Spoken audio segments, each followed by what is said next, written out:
This call is being recorded. Welcome to a winning cup, everyone. I have Bonnie with me, and I'm going to let Actually, Bonnie Dawn. share. Ex- Sorry, this is Dawn Manske. oh, Dawn. I'm sorry. It came up. I'm sorry. I have That's okay. Dawn with me, and I am going to let Dawn share her story, and then we'll take it from there. Okay. So, I guess one of the things that people find interesting is the fact that I lived in China for 10 years. And while I was living in China, I saw the effects of human trafficking. And at the time, human trafficking, that wasn't really what we called it. That wasn't the term, but I saw children and I got to know children who were brought in from very impoverished parts of China into the big cities so that they could be used as labor. And they were forced to live in very cramped conditions and in the afternoon they would start their day and they would go out and they would wash cars, they would sell flowers, they would beg, and any money that they got went back to their bosses.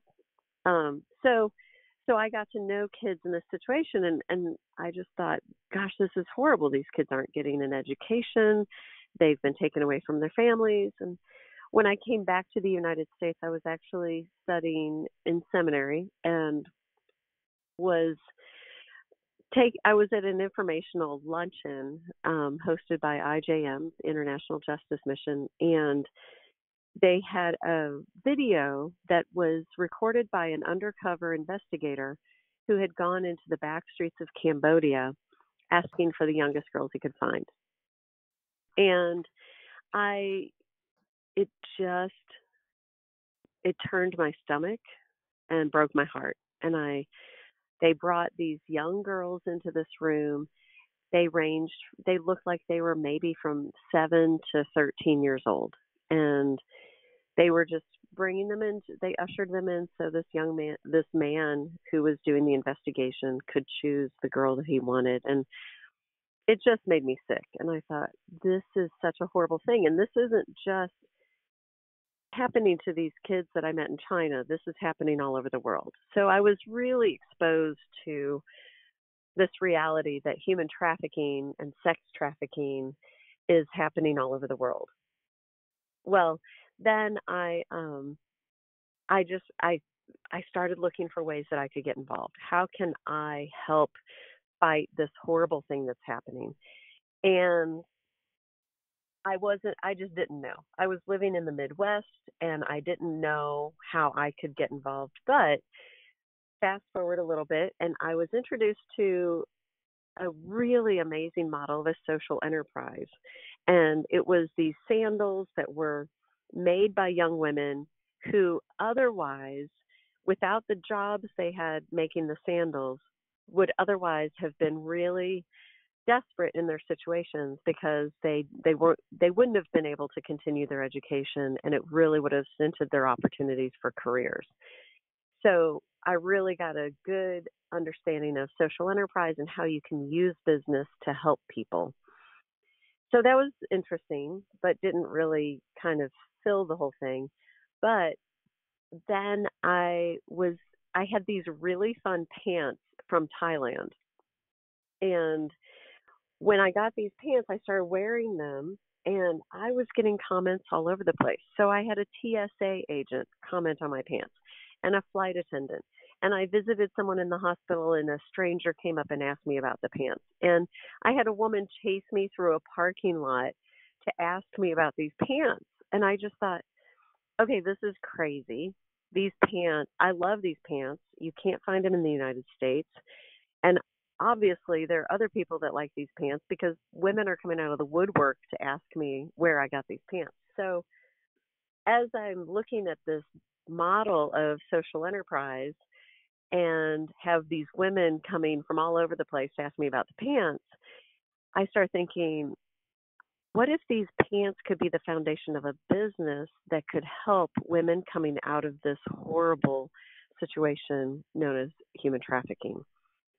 And that was kind of the inspiration, the how the pieces came together. I would also say God dropped it in my lap. But that's how Made for Freedom got started. And we are a social enterprise. We partner with centers around the world that are providing dignified employment for those who are vulnerable to exploitation and for those who have been exploited and have survived that and have come out the other side and are reintegrating with society. Well, geez, good on you. I am just to give you a quick backstory, just to give everyone a quick backstory of why I like this concept is because I have been, me personally, I have, and this is public knowledge, I have been emotionally and physically abused.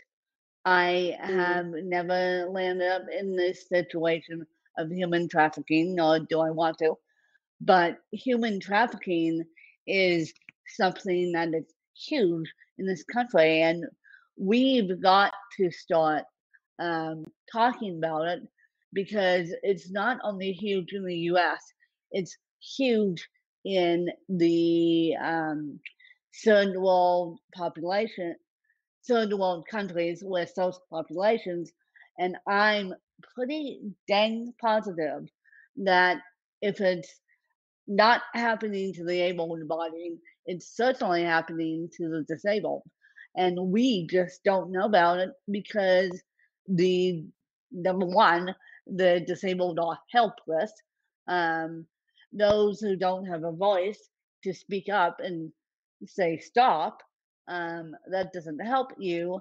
And two, it's like it's the most, and I hate to be blunt, on the week of Thanksgiving of 2021, but it's the most disgusting and shameless app that disgusting and shameless thing that I've ever heard of in my life.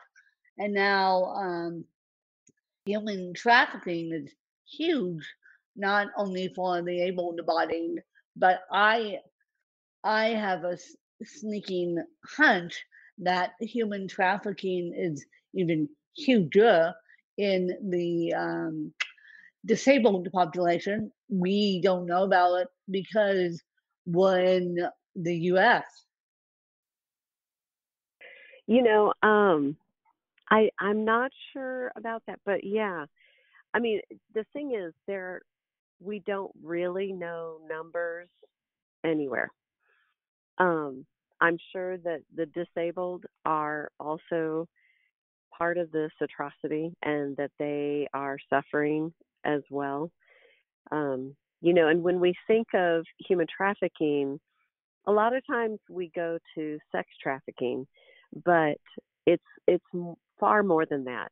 The That is probably the one we think of most often, but there's also labor trafficking. And there are people that are being exploited and taken advantage of just for labor. And there are places where organ trafficking is a big thing. And these are things that just are not, we don't have any way of really knowing exactly how many people are being exploited, because some of the people that are being exploited don't even realize it. They are being deceived, they're being deceptive, they're being coerced in all sorts of different ways. And I've spoken with people around the United States and in other countries, and all of us become aware of, well, for those of us that want to become aware, we become aware of the things that are happening near us. And so I have encountered people in multiple states around the US that say, "Oh, our city's number one in sex trafficking." Well, there can't be multiple number one cities, but the reality is, if you live in a city with multiple interstates, that is going to be a hot spot. What traffickers do is they get their people and they transport them. And it has nothing to do with the word trafficking, which is also a misconception often. But there are there are the people the traffickers who get their people and just take them to large conferences. So if it's a sex trafficker, he may have girls that he takes to large conferences, and he's going to hop on an interstate and take them via interstate. The same reason we had cities that were established in the United States near rivers, because transportation is important. You have to be able to get around via transportation. And so rivers were a big thing. Now it's interstates. But yeah, it's a horrible situation. And you're right when you say there is no voice. One of the most vulnerable populations are the poor. Those who are living in extreme poverty often don't have the voice or don't have the influence or the connections to really help people understand. Same with the disabled. And in parts of the world, another vulnerability that plays a huge part of this is devaluation of the girl child. So you've got these different vulnerabilities, and and in the United States, we're not seeing the same type of extreme poverty or devaluation of the girl child that they do in many parts of the world.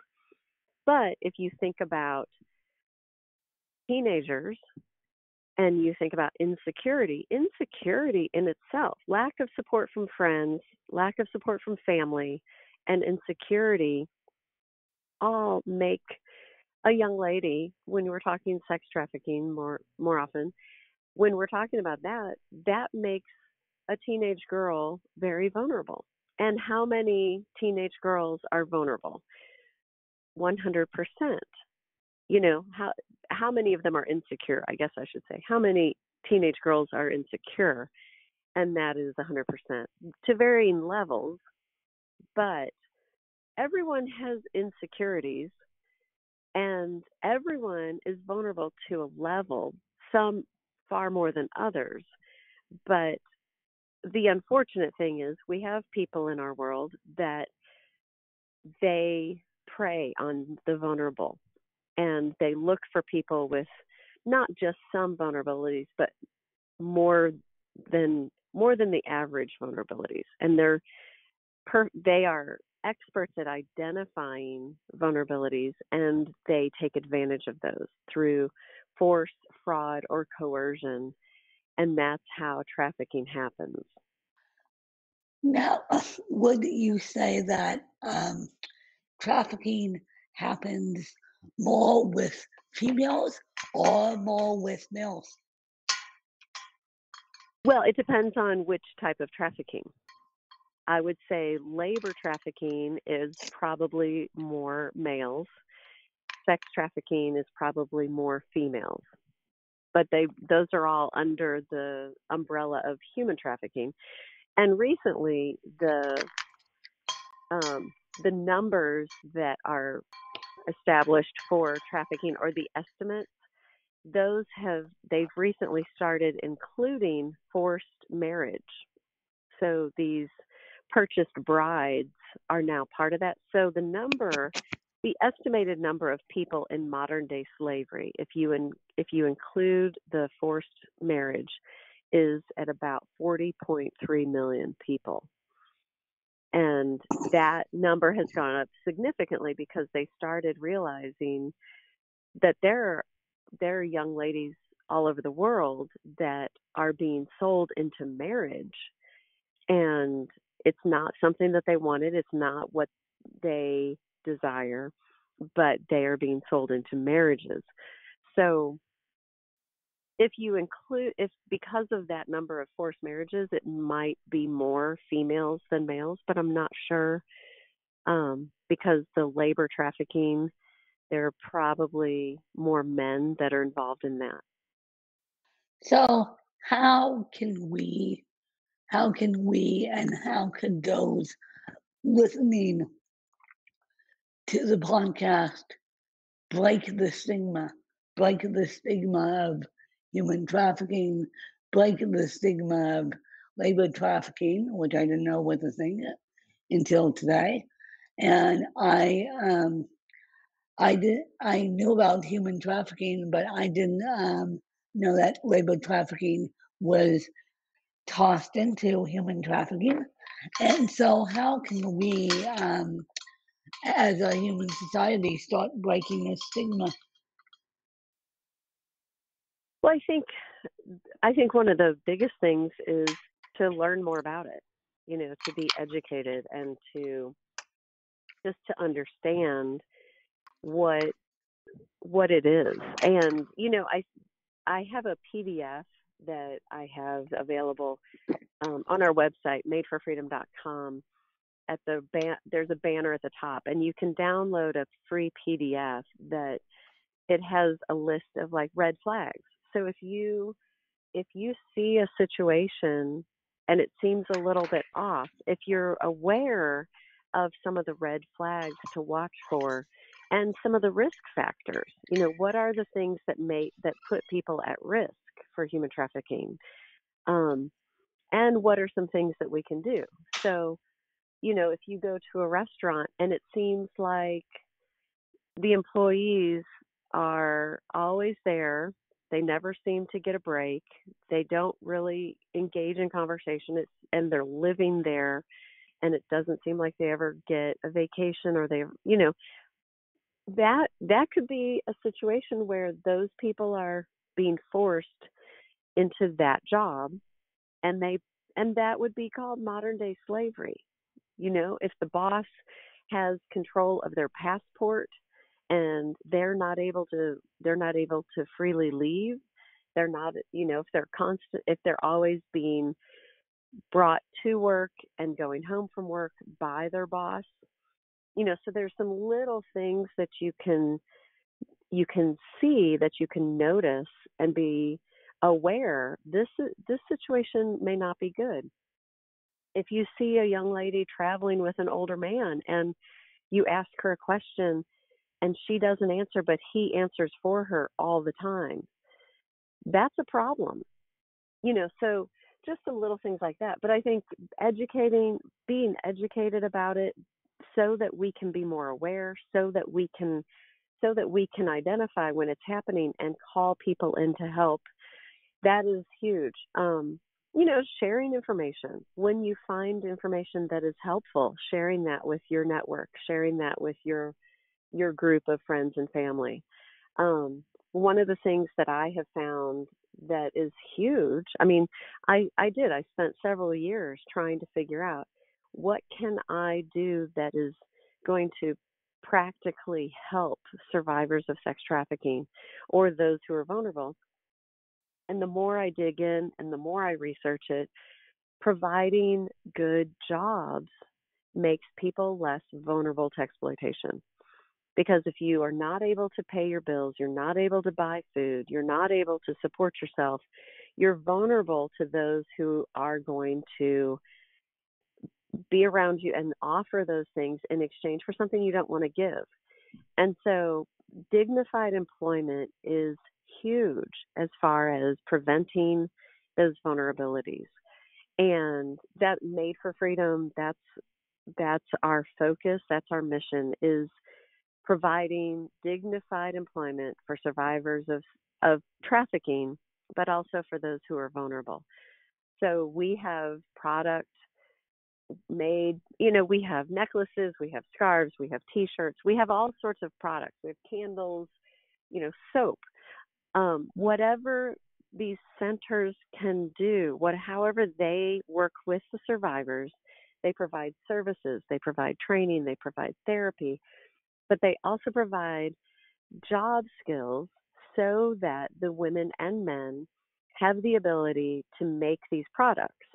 Well, that's the first step. But what Made for Freedom does is we partner with them to get them to a larger audience so that they can create more jobs.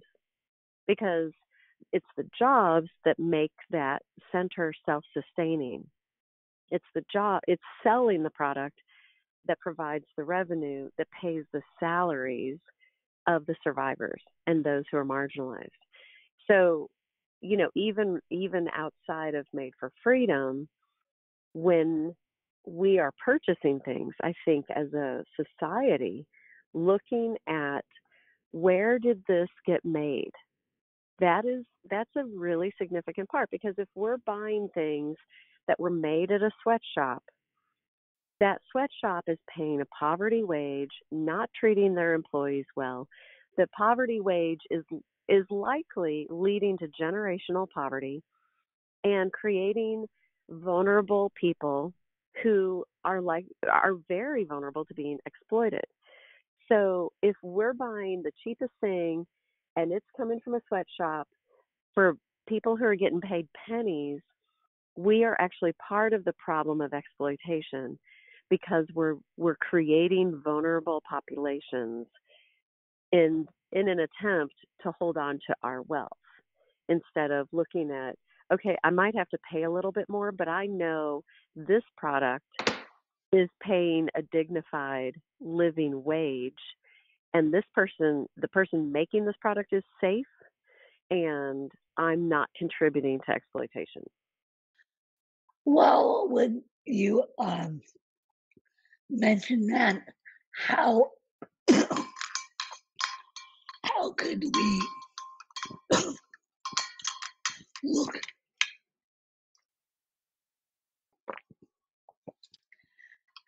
we look into where we're purchasing our products from? Because I know I I know that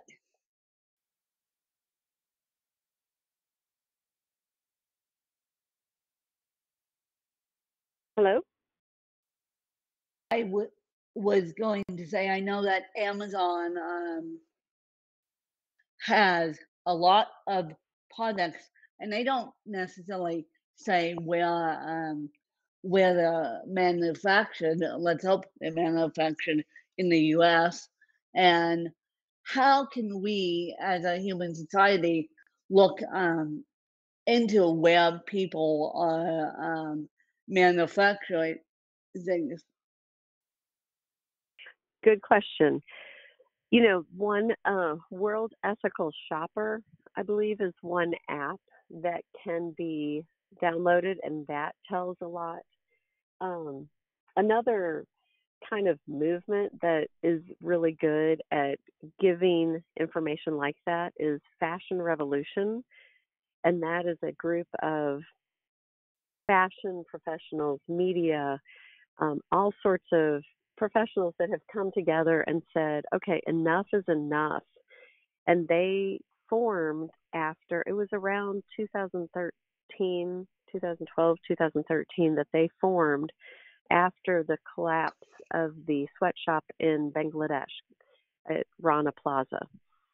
So Yeah. Fashion Revolution in April, they have a big campaign, and they push, let's get transparency with the brands that we love. Let's hold brands accountable to providing good employment and paying their people well, and providing the time off, and providing the amount of income needed so that they can pay for their essentials, send their kids to school, have savings. So Fashion Revolution, there have been several apps through the years that we're trying to stay updated with ethical fashion, and it's hard. Several of them started and no longer are functioning, but Fashion Revolution is a good source for kind of finding lists like that. Because some people say, okay, I love this brand, are they ethical? And so you can look into the brand specifically. But if you're going to a marketplace environment like Amazon, then you're just going to have to dig into the company.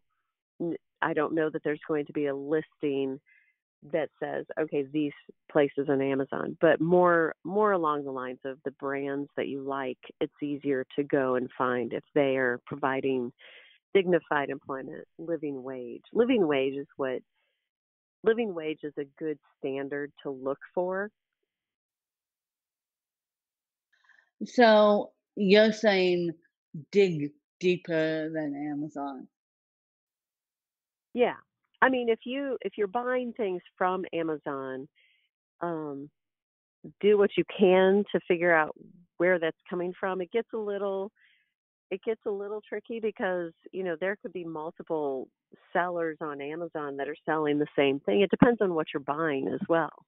A lot of electronic stuff is coming from China. A Yeah, lot of, there are a lot of things that are coming from China. And, it's there.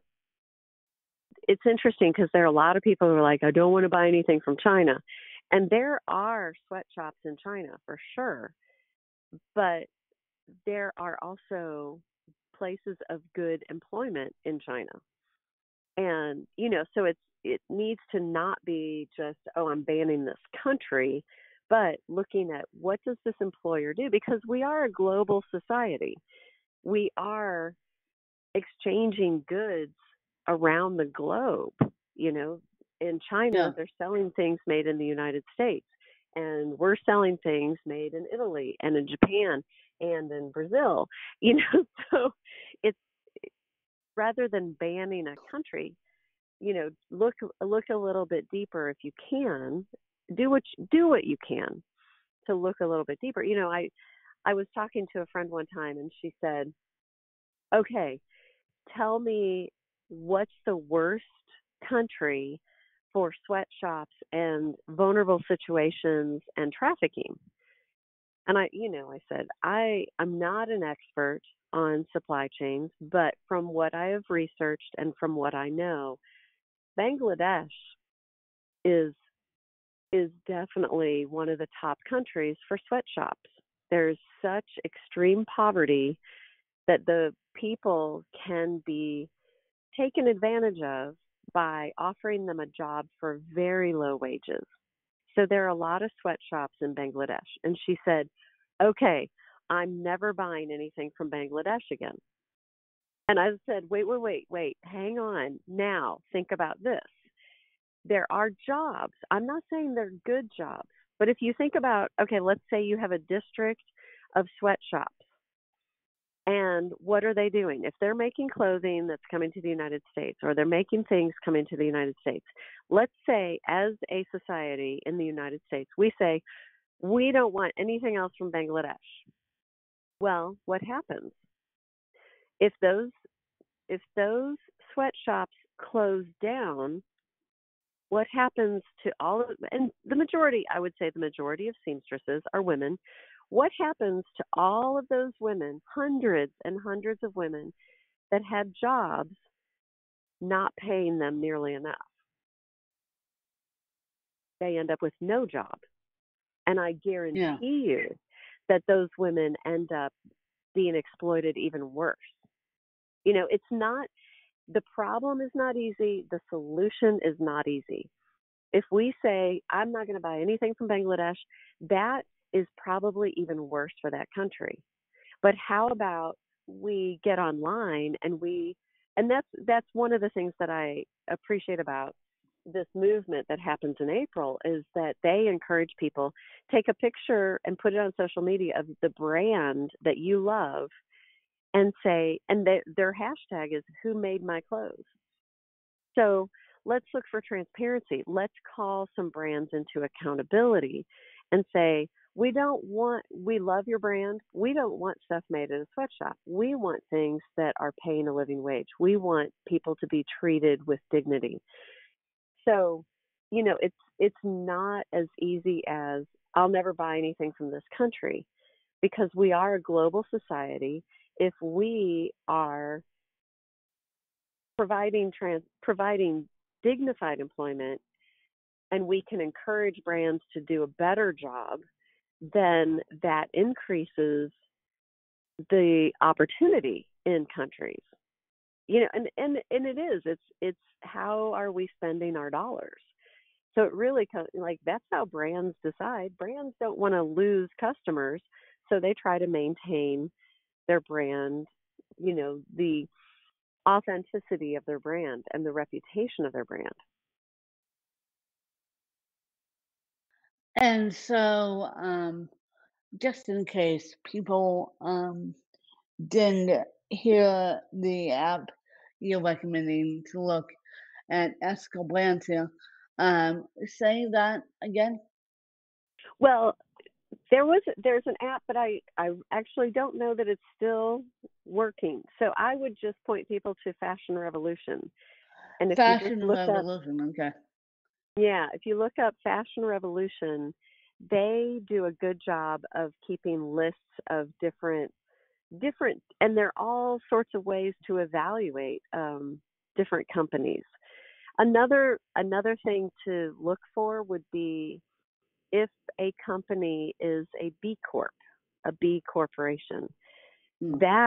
That's a very high standard, and it's looking at how do they treat their people, how do they treat the planet, and are they profitable? You know, if they're not profitable, they're probably not a B Corp. They're probably not functioning.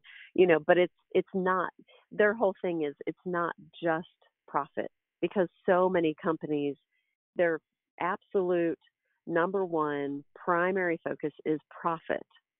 And that if that's all you care about, those are the brands, those are the companies that end up exploiting people, because they're just looking at their margins. They're not looking at how do we treat the people? How do we treat the planet?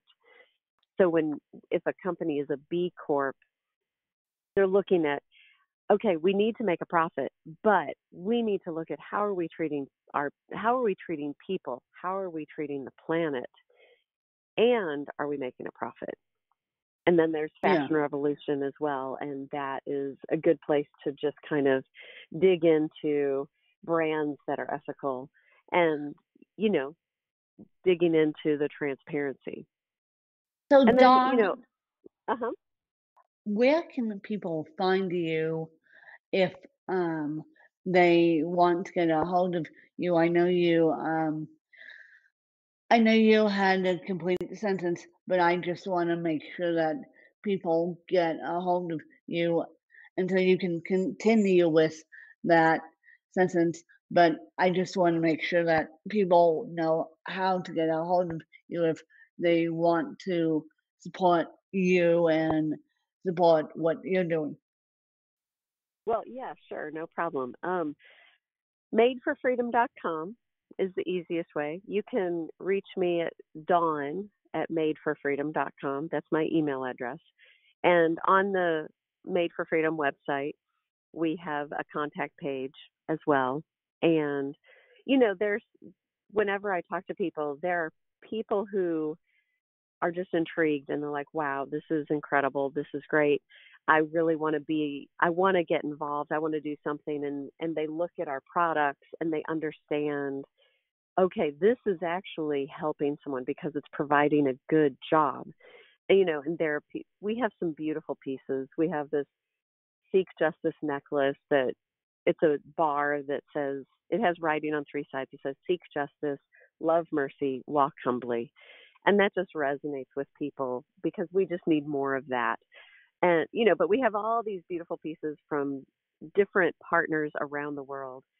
But then we also have these customers who say, okay, I bought a few things and I love them, but I want to do more. How can I get more involved? And because so many people have asked, how can I get more involved? I want to do more than buy this candle and this necklace.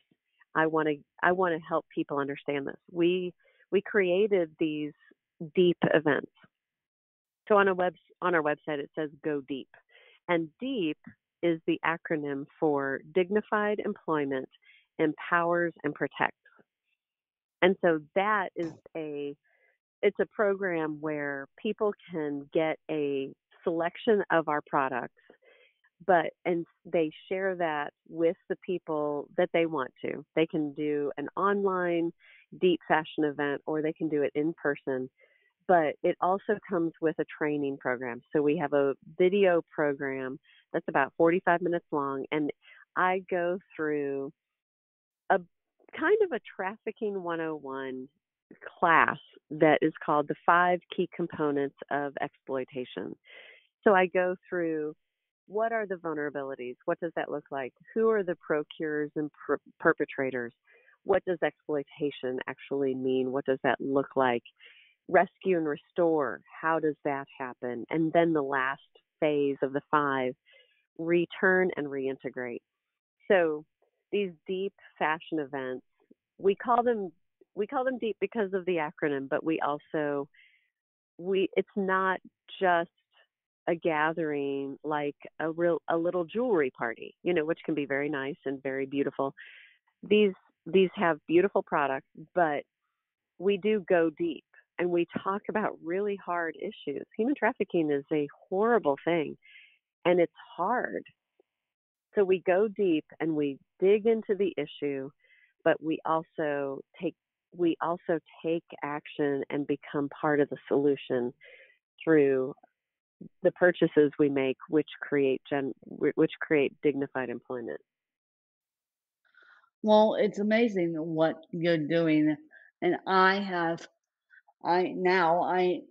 have time, I have to do more research on human trafficking myself because I didn't know, even though we've all heard of it, I didn't know how much it was impacting people. I know of human trafficking, but I didn't know forced marriages are now part of human trafficking, and I did not know that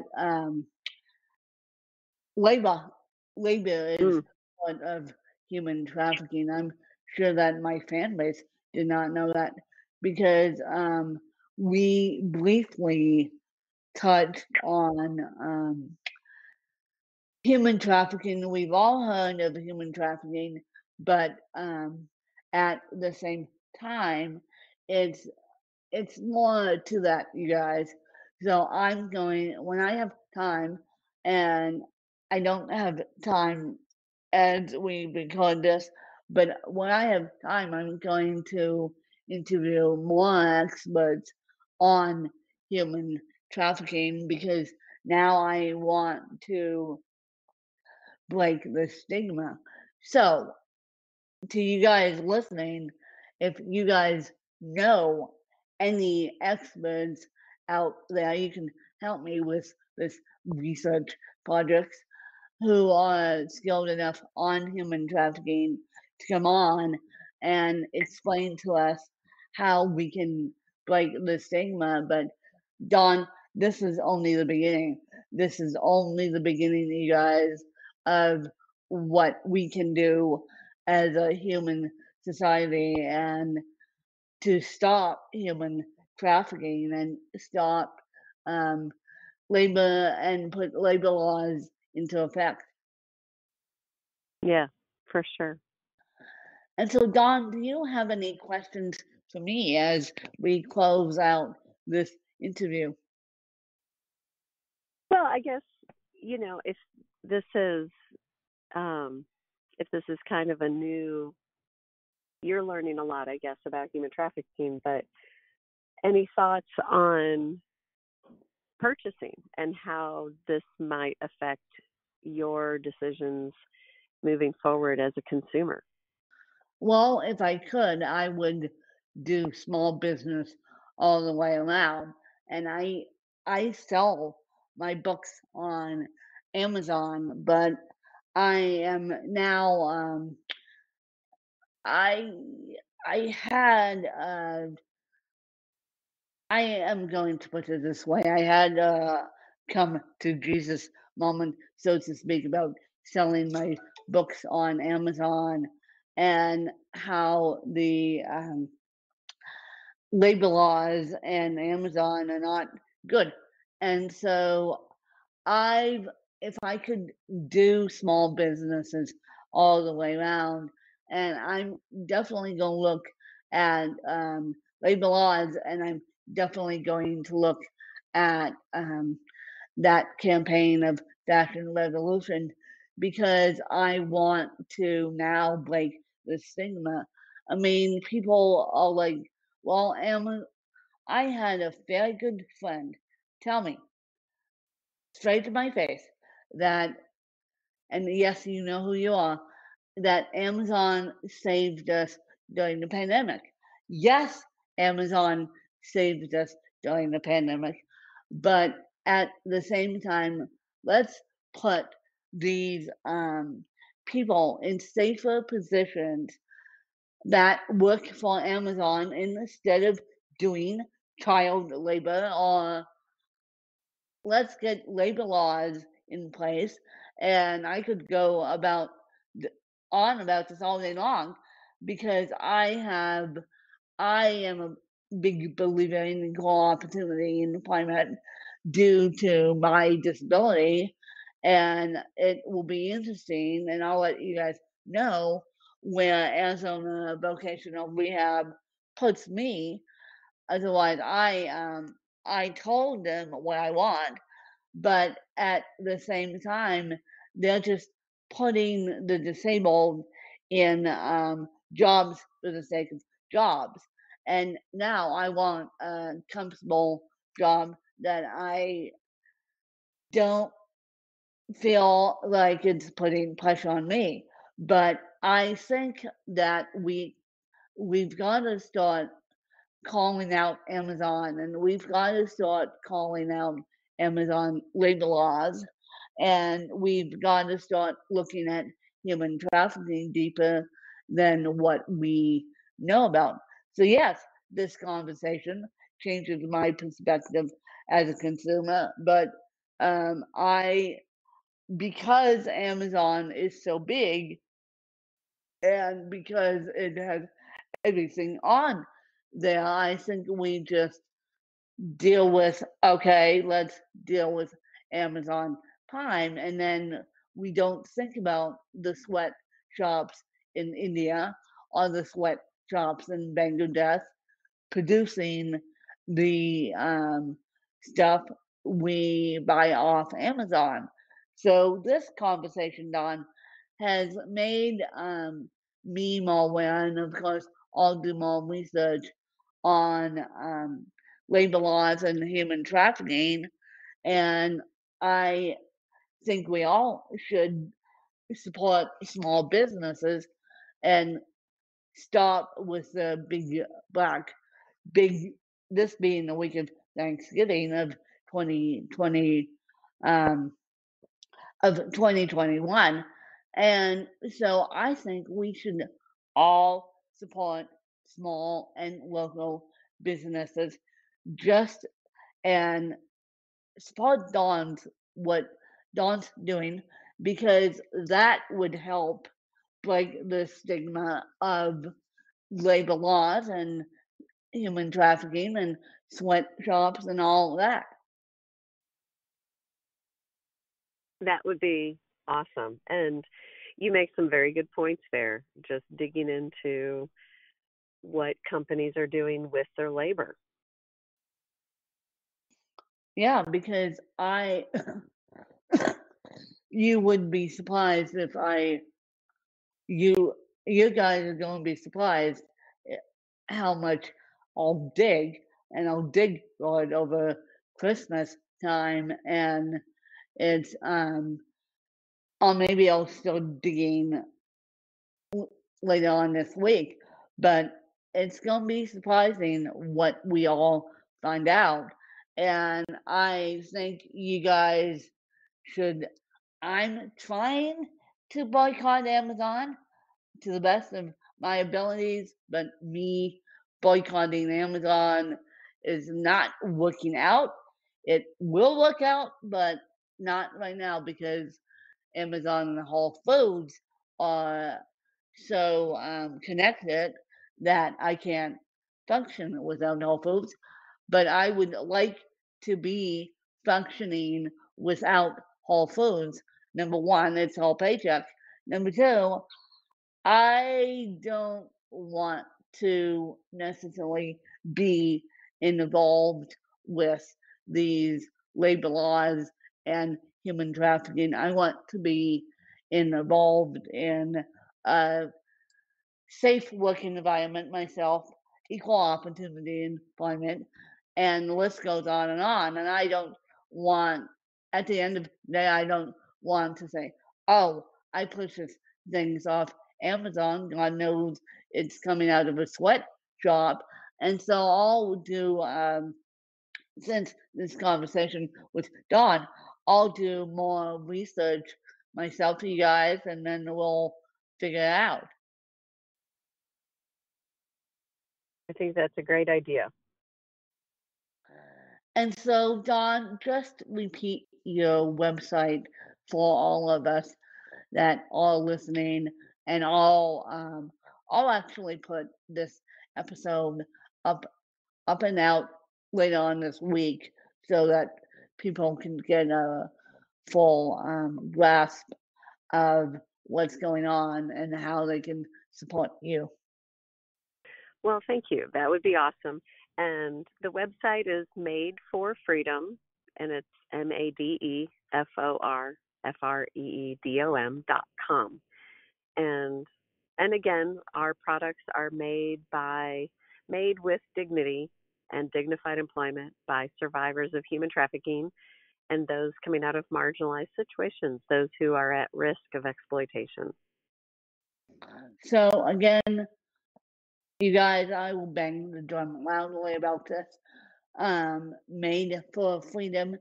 Support small and local businesses if you can during the holiday season. Forget the Amazons. Forget the big corporate stores. Support the small local businesses just so we can start breaking the stigma about human trafficking and labor laws and get people in a dignified workplace. And so that's all I'll say about that. I hope you guys enjoyed this episode. I certainly did. I certainly learned a lot, like I always do. And I hope that you guys will follow my lead just a little bit and look at where your clothes come from, what you are buying off Amazon, and help me bang the drum on equal opportunity employment and also dignified employment as well. And I appreciate you guys, and I will catch you guys later. Bye, you guys. Bye.